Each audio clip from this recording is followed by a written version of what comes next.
My name is Avery Perry, and this video is going to be about hedonism.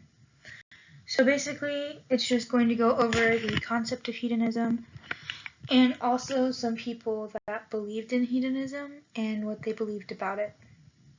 So starting out, hedonism comes from the Greek word hedon, meaning pleasure. And basically what hedonism is the avoidance of pain and the pursuit of pleasure.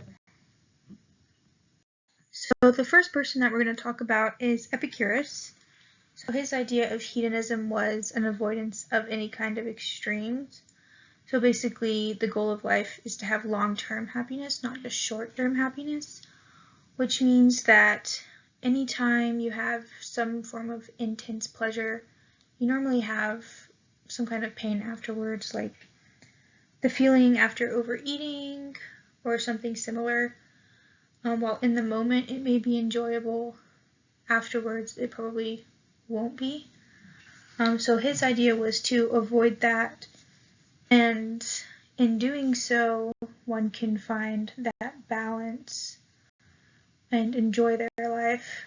He also stated that friendship is the highest form of social pleasure that a man could have. The next person is Jeremy Bentham.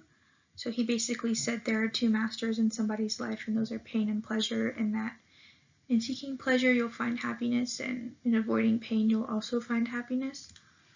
So one interesting thing about Jeremy Bentham is that he applied hedonism to society and the government, which led to some legal and social reforms. So basically, he said with any given decision there's going to be a group of happy people with a decision and a group of people that are upset because of that decision. And so basically the decision that should be made is the one that made the most amount of people happy. Alexander Bain is the next person.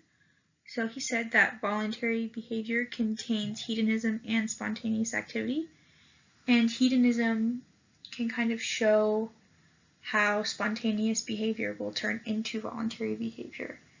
So the way that works is there's a need that needs to be met, and so a person may take some random actions to try to find a way to meet that need.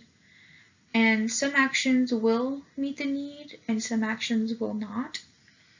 And so the actions that meet the need are going to be remembered for the next time. So the way that hedonism would show how spontaneous behavior turns into voluntary behavior is, whenever the need is met, somebody experiences pleasure, and when the need is not met, then they are experiencing some form of pain. So in remembering the action that caused the need to be met, one will be able to achieve pleasure quicker. These are some other hedonists in history. So there's Sigmund Freud, John Stuart Mill, and Baruch Spinoza. I didn't really have time to go into these, but they were hedonists. And last but not least are the sources.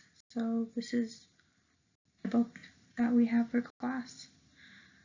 Thank you for listening to this slideshow presentation. I hope you learned some interesting things from it.